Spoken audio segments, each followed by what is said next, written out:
여러분들, 우리가 세상을 살아갈 때 이 만남이라고 하는 이 한 단어는 굉장히 중요한 것 같습니다. 만남. 그래서 이 만남에 대한 많은 사람들이 이야기를 하고 만남에 대한 표현을 하고 있습니다. 여러분, 그 한자 성어에 근주자적, 금목자흑이라는 말이 있습니다. 금목자흑, 먹을 가까이 하면 먹과 같이 검어진다. 붉은색을 같이 하면 붉은색과 같이 검어진다. 즉, 내 주위에 누가 있는가? 나는 누구와의 만남을 통해서 어떤 만남을 이루어가고 있는가? 사랑하는 성도님들, 누구를 만나느냐에 따라서 그 사람의 인생이 변화될 수도 있고, 누구를 만나는가에 따라서 그 사람의 인생이 더욱더 좋지 않아질 수도 있기 때문입니다. 그래서 제가 참 좋아하는 정채봉이라는 시인의 만남이라는 이 시, 제가 몇 번 그렇게 좀 이야기를 나눴었던 것 같은데 제가 다시 한번 좀 낭독해 드리겠습니다. 가장 잘못된 만남은 생선과 같은 만남이다. 만날수록 비린내가 묻어오니까. 가장 조심해야 할 만남은 꽃송이 같은 만남이다. 피어있을 때는 환호하다가 시들면 버리니까. 가장 비천한 만남은 건전지와 같은 만남이다. 힘이 있을 때는 간수하고 힘이 다 다를 때는 던져버리니까. 가장 시간이 아까운 만남은 지우개 같은 만남이다. 금방의 만남이 순식간에 지워져 버리니까. 가장 아름다운 만남은 손수건 같은 만남이다. 힘이 들 때는 땀을 닦아주고 슬플 때는 눈물을 닦아주니까. 남녀노소를 떠나서 모든 사람들에게는 이런 만남의 축복이 중요하지 않을까 하는 그 질문을 해보았습니다. 생선과 같은, 꽃송이와 같은, 건전지와 같은, 지우개와 같은 그런 만남도 물론 우리가 세상을 살아갈 때 분명히 있습니다. 그런 만남을 하지 않을 수도 없겠죠. 하지만 그런 만남을 뛰어넘어서 손수건과 같은 만남을 갖는다면 우리가 살아가는 인생의 삶은 살만하지 않을까요? 성도님들의 주의를 한번 돌아보시기 바랍니다. 나에게는 어떤 만남이 있는가? 나는 어떤 만남을 하고 있는가? 나는 또한 어떤 만남으로 기억되고 싶은가? 여러분, 저는 여기서 덧붙여서 한 가지, 우리 신앙인에 있어서 너무나도 중요한 하나님과의 만남을 한번 이야기하고 싶습니다.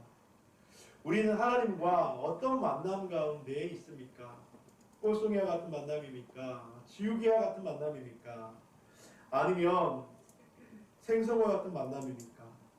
우리는 하나님과 어떤 만남을 지속하고 있고 하나님께서는 우리에게 어떤 만남으로 우리에게 다가와 주시고 있습니까? 오늘 본문에서는 누군가의 도움이 절실한 한 사람이 그렇게 등장을 합니다. 그런데 이 사람은 굉장히 큰 위기를 맞았고 이 위기 속에서 누군가의 만남을 갖지 않으면 중요한 생사의 갈림길에서 죽음에 가까운 그런 사람이라고 하는 것이죠. 오늘 성경에서는 그 사람을 어떤 사람이라고 표현하고 있습니다. 30절. 예수께서 대답하여 이르시되 어떤 사람이 예루살렘에서 여리고로 내려가다가 강도를 만나매 강도들이 그 옷을 벗기고 때려 거의 죽은 것을 버리고 갔더라. 그런데 이 사람의 상황은 썩 좋아 보이지 않습니다. 누군가의 만남이 절실하게 필요했고 누군가의 도움이 절실하게 필요했다고 하는 것이죠. 그래서 현대어 성경에는 이 사람에게 다급하고 위급한 상황을 조금 더 적나라하게 이렇게 표현하고 있습니다. 어떤 사람이 예루살렘에서 여리고로 내려가다가 강도를 만났다. 강도들이 그의 옷을 벗기고 돈을 빼앗고는 그를 때려서 거의 죽게 만들어 길에다 버리고 달아났다. 누가 봐도 위급한 상황이 분명합니다. 강도를 만나 옷을 벗기고 죽도록 맞아 거기다가 버려지기까지 했다고 하는 것이죠. 본문에서는 강도 만난 사람이 어떤 사람인지 구체적으로 언급을 하지 않고 있습니다. 이 사람이 부유한 사람인지 가난한 사람인지 신분이 높은 사람인지 신분이 낮은 사람인지 건강한 사람인지 연약한 사람인지 아니면 예수님을 믿는지 믿지 않는 사람인지. 그런데 중요한 것 한 가지는 누군가의 도움이 필요하다는 것이죠. 누군가의 도움을 받지 않으면 죽을 수밖에 없는 그런 상황 가운데 놓여있는 사람이라고 하는 것이죠. 그런데 그 강도 만난 그 사람이 중요한 만남을 갖게 되는데 바로 두 부류의 사람을 만나게 됩니다. 첫 번째는 레위인과 제사장과의 만남이었습니다. 우리가 알고 있는 지식으로는 레위인과 제사장은 어떤 부류의 사람이죠? 그들은 경건한 사람의 대명사였습니다. 자칭 의로운 사람이었습니다. 그런데 그 사람은 강도 만난 사람을 그냥 지나쳤다, 그렇게 이야기를 하고 있습니다. 더 정확히 말하면 이 레위인과 그리고 이 제사장은 강도 만난 사람을 피하여 지나갔다, 그렇게 이야기를 하고 있습니다. 31절, 마침 한 제사장이 그 길로 내려가다가 그를 보고 피하여 지나가고, 또 이와 같이 한 레위인도 그곳에 이르러 그를 보고 피하여 지나가되. 많은 성경학자들은 레위인과 제사장에 대해서 상반된 평가를 하고 있습니다. 제사장이 강도 만난 자를 피하여 지나간 것에 대해서, 레위인이 강도 만난 자를 피하여 지나간 것에 대해서 어떤 사람은 긍정적인 반응을 하기도 하고 또 어떤 사람은 부정적인 반응을 하기도 한다고 하는 것이죠. 자신도 강도를 만날 수 있다는 그런 생존에 대한 불안과 염려와 두려움이 생기지 않았겠습니까? 또한 자신도 부정하게 될 수 있다고 하는 종교적인 두려움과 근심 걱정도 생겨났다고 하는 것이죠. 성도님들, 만약에 여러분들이 이 상황 가운데 처했다, 그러면 어떤 선택을 하시겠습니까? 여러분, 레위인과 제사장은 여러분들 구약 시대에 쓰여진 수많은 하나님의 말씀에 대해서 정확하게 알고 있는 율법주의자들이었습니다. 구약에서는 무엇이라고 이야기합니까? 가난한 자, 학대받는 자, 고아와 과부를 절대로 멸시하지 않고 그를 도우라고 이야기하고 있습니다. 그래서 이사야 1장 17절에 보면 선행을 배우며 정의를 구하며 학대받는 자를 도와주며 고아를 위하여 신원하며 과부를 위하여 변호하라 하셨느니라. 여러분, 제사장과 레위인들은 이 말씀을 너무나도 잘 알고 있었을 것입니다.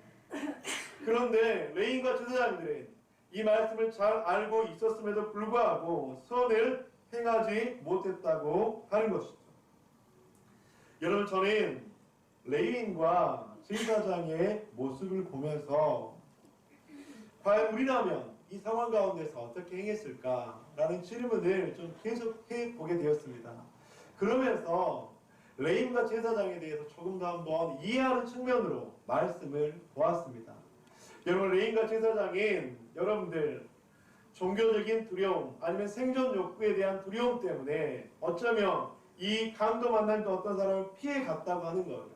여러분, 만약에 레위인과 제사장이 예루살렘에서 제사를 드려야 했다면 여러분들 만약에 죽은 것 같은 피원복이 된 그 사람을 만지면 어떻게 되었을까요? 레위인과 제사장은 예배를 드릴 수가 없게 됐겠죠. 그는 부정하다고 판단되어서 레위기 21장의 말씀처럼 그는 격리되었을 것입니다. 어쩌면 레위인과 제사장은 이 종교적인 두려움 때문에 그 강도 만난 사람을 피했을 거예요. 어쩌면 이 레위인은 또한 심리적인 불안과 염려 때문에 이 강도 만난 사람을 피했을 것입니다. 여러분들, 그 당시에 여리고에서 예루살렘까지 거리는 27km가 되었습니다. 근데 이 27km는 소문이 자자한 길목이었습니다. 험하다고 소문이 자자했고 그 험한 곳 가운데는 강도의 출몰이 잦다는 그런 소문이 무성한 너무나 두려운 길 가운데 하나가 이 길이었습니다. 그런데 레위인과 제사장이 그 길을 지나가고 있어요. 그런데 한 사람이 의식이 있는지 없는지 알지도 모른 채 피범벅이 되어서 누워 있습니다. 여러분들, 그 사람이 그렇게 누워 있다는 것은 무엇을 의미하는 것이죠? 아, 이 사람이 강도를 당했구나 라는 것을 금세 알아차렸을 것입니다. 그리고 그 강도를 만났다고 하는 그 말은 이 주변에 강도가 있을 수도 있겠구나, 그 강도가 나를 해할 수도 있겠구나 라고 하는 상식적인 생각을 할 수 있게 되었다고 하는 것이죠. 그래서 어쩌면 그 레인과 제사장이 그렇게 급히 피해서 도망갔다고 하는 것은 어쩌면 인간적으로는 당연한 서사이고 행동이었을 수도 있다고 하는 것이죠. 그런데 여러분들, 이 레인과 제사장이 그렇게 합리적 생각으로 자신의 마음이 편하기만 했을까? 저는 생각을 한번 해보았습니다. 그런데 여러분들, 이 사람들은 율법주의자였잖아요. 율법에 대해서 너무나도 많이 알고 있었잖아요. 가난한 사람들, 고통받는 사람들, 어려운 사람들을 도와야 된다. 그런데 여러분, 그렇게 하지 못했던 이들의 양심이 얼마나 찔렸을까요?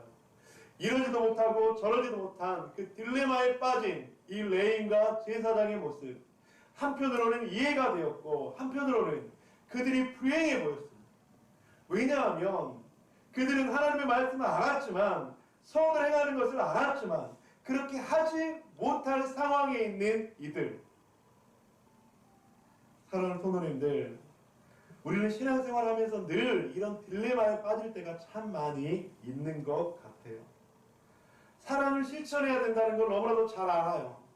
그런데 때로는 어떤 두려움 때문에, 어떤 상황 때문에 그것들을 하지 못하고, 여러분들 예배를 드릴 때 신령과 진정으로 드려야 된다는 걸 잘 알아요. 그런데 이런 상황 저런 상황 때문에 그렇게 하지 못하는 우리들의 모습들, 우리들이 이웃들에게 복음을 전해야 되는 것도 너무나도 잘 알아요. 근데 그렇게 전하려고 할 때 생각되어지고, 그리고 또 판단되어지는 것들이 너무나도 많아서 이러지도 못하고 저러지도 못하는 우리들의 상황들, 여러분들, 그런 상황이 바로 오늘 레인과 제사장의 모습이었다고 하는 것이죠. 너무나도 많이 알고 있었지만, 너무나도 잘 알고 있었지만 그렇게 행하지 못했던 모습들. 오늘 본문에서 그 어떤 사람은 두 번째 부류의 사람을 만나게 됩니다. 그 사람은 바로 사마리아 사람이었습니다. 여러분, 그런데 사마리아 사람은 레인과 제사장의 행동과는 사뭇 다른 모습을 보이고 있습니다. 오늘 본문의 33절과 34절 함께 교도하도록 하겠습니다. 어떤 사마리아 사람은 여행하는 중 거기 이르러 그를 보고 불쌍히 여겨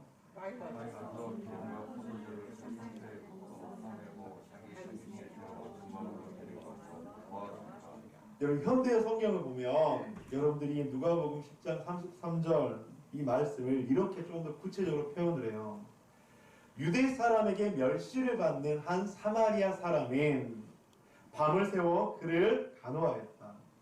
여러분들, 레인과 제사장과의 정반대로 사마리아 사람은요, 그 당시에 멸시와 천대를 받았던 사람입니다.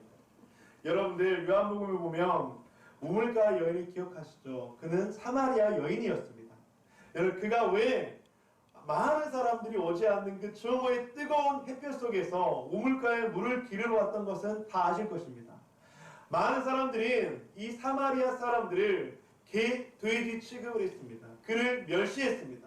아무도 그를 인정해주지 않았습니다. 그런데 그 사마리아 사람은 강도 만난 그 어떤 사람을 그냥 지나치지 않았다고 하는 것이죠. 사마리아 사람도 분명하게 두려움도 있었을 거예요.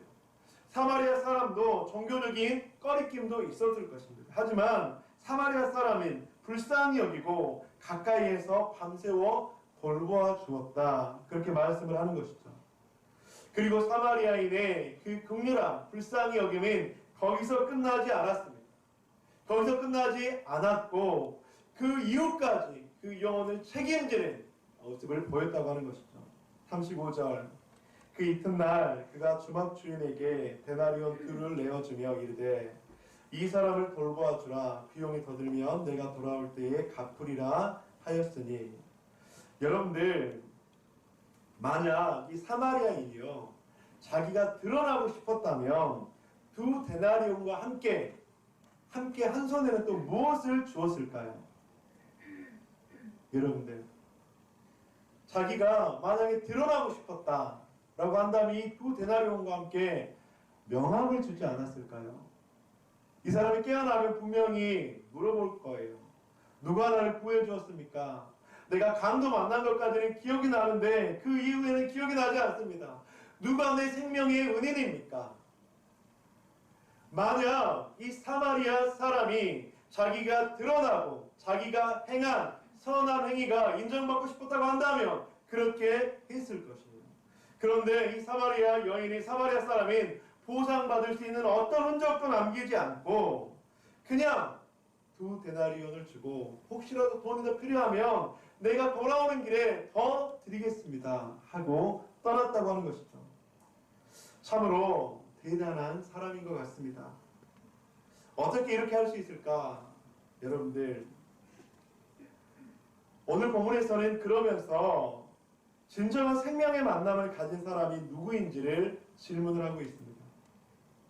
여러분들, 사마리아인의 이 비유를 보면서 우리는 어떤 교훈을 얻어야 될까요? 우리는 무엇을 이 메시지를 통해서 얻어야 할까요? 사마리아인 비유를 보며 레인과 제사장의 마음이 한편으로는 이해가 될 수도 있습니다. 진리를 알았지만 진리를 행하지 못하는 사람들, 그래서 그들은 어쩌면 불행한 사람들일 수도 있어요. 또 사마리아 사람은 행복한 사람일 수도 있는 것 같습니다. 많은 사람들이 인정해주지 않지만, 많은 사람들이 멸시와 천대를 하지만 성경에서 말씀하는 것처럼 가난한 자, 고아, 학대받는 자를 그렇게 섬기고 사랑할 수 있는 그 사마리아인, 이 사람은 진정한 행복을 아는 사람이다, 그렇게 이야기할 수 있다고 하는 것이죠. 에베소 2장 10절에서는 우리에게 말씀합니다. 우리는 그가 만드신 바라 그리스도 예수 안에서 선한 일을 위하여 지으심을 받은 자니 이 일은 하나님이 전에 예비하사 우리로 그 가운데서 행하게 하려 하심이라. 사랑하는 성도님들, 강도 만난 자에게 진정한 이웃은 누구입니까? 강도 만난 자에게 진정한 생명의 만남을 전하는 사람은 누구입니까? 우리 모두는 그렇게 대답할 것입니다. 사마리아인이지요. 그런데 여러분들, 오늘 말씀을 준비하면서 실은 제가 이 말씀을 2년 전 정도에 한번 그렇게 코로나가 한창일 때 한번 말씀을 전한 적이 있습니다. 그런데 이 말씀을 다시 좀 보면서 신약성경으로 이제 돌아와서 말씀을 전하면서 이 말씀이 더욱더 깊이 그렇게 묵상이 되어지는 거예요.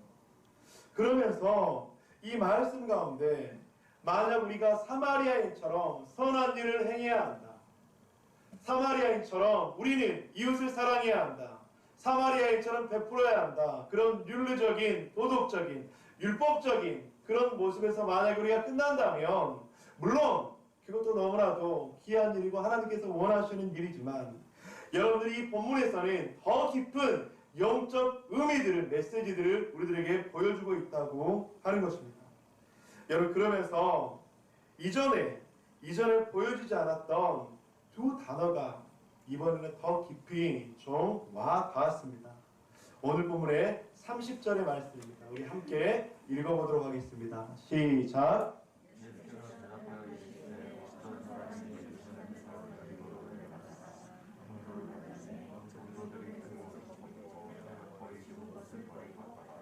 여러분, 여기에서 어떤 사람이라는 단어가 등장을 합니다. 그런데 처음에 이 어떤 사람이 누구인지 모른다고 했죠. 부유한 사람인지 가난한 사람인지, 아니면 건강한 사람인지 연약한 사람인지, 신분이 높은 사람인지 신분이 낮은 사람인지. 그런데 이 어떤 사람이 누구일까? 그런데 많은 주석가들도 이 어떤 사람이 누구인지 많은 추측들을 그렇게 하고 있더라고요. 그러면서 유대교에서 배척을 받고 사마리아인에게 환영을 받은 예수다라고 이야기하는, 좀 터무니없는 것 같지만 그렇게 추측하는 사람도 있습니다. 또 어떤 학자들은 세상에서 방황하다가 죄악을 짓고 예수 그리스도를 떠났던 그런 한 사람이다, 그렇게 이야기하는 사람도 있습니다. 또 어떤 사람은 이 사람은 유대인 중에 한 사람이다. 여러분들, 이 말씀을 묵상하면서 이런 생각이 들었습니다. 왜 우리는 이 말씀을 들을 때에 선한 사마리아인에 우리의 초점을 맞추게 되는 것일까? 왜 선한 사마리아인에 우리가 집중하는 것일까? 물론 선한 사마리아인의 이 대화의 주인공인 것은 분명합니다. 하지만 우리는 이 말씀 가운데 우리는 제사장과 레위인처럼 하나님께서 말씀하시는 연약한 자, 부족한 자, 아픈 자, 힘든 자들을 그렇게 내버려 두지 않고 그들을 사랑해야 된다, 베풀어야 된다, 사마리아인처럼 그렇게 나아가야 된다. 물론 이 해석이 틀린 해석은 아니지만, 저는 오늘 본문을 보면서 우리 성도님과 또 다른 관점으로 이 말씀을 좀 보기를 소망합니다. 오늘 본문을 그렇게 보면서 또 저 안에 이전에 보지 못했던 한 단어가 그렇게 들어왔습니다. 오늘 본문의 33절입니다. 어떤 사마리아 사람은 여행하는 중 거기 이르러 그를 보고 불쌍히 여겨. 여러분들 여기에서 불쌍히 여기다는 이 단어, 특별히 사복음서에서 굉장히 많이 여러 번 등장하는 단어입니다.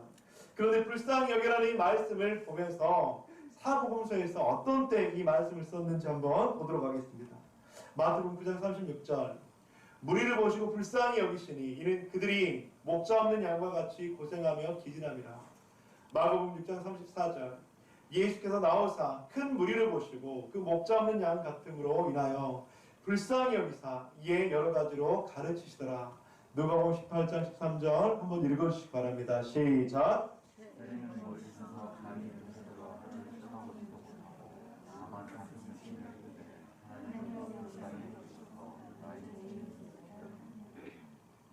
오늘 성경에서 사마리아인이 불쌍히 여겼다고 하는 그 불쌍히와 지금 조금 전에 읽었던 불쌍히하고는 동일한 어원, 동일한 뜻을 가지고 있습니다.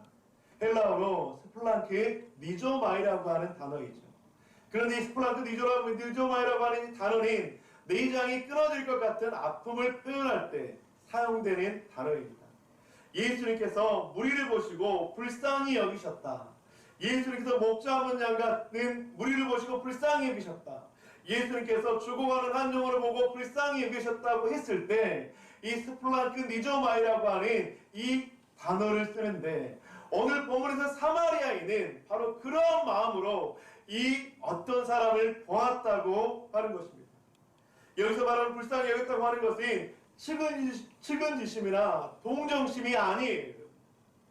여기서 불쌍히 여겼다고 하는 말은 한 영혼이 죄와 사망에 빠져서 영원한 죽음 가운데 나아가는 그런 영혼을 바라볼 때 불쌍히 여겼다는 말을 사용한다고 하는 것이죠. 예수님께서 죽어가는 한 영혼을 바라보셨을 때 가졌던 그 불쌍히 여기는 마음, 사마리아 사람이 불쌍히 여기면 바로 이런 마음이었다고 하는 것이죠. 강도 만난 어떤 사람을 불쌍히 여기셨는데 그 불쌍히 여김은 동정이나 윤리나 도덕적인 것 이상을 뛰어넘어서 죄와 사망 가운데 빠져있는 그 한 영혼을 바라볼 때 사용하는 단어라고 하는 것이죠. 그러면서 불쌍히 여김을 받았다고 하는 어떤 사람에 대해서 다시 한번 생각을 해보게 되었습니다. 강도를 만나서 옷을 벗기고 때려서 맞고 거의 죽었던 한 사람, 절망과 깊은 늪에 빠져서 내일이라고 기대할 수 없었던 생과 사의 갈림길에 놓여져 있던 한 사람.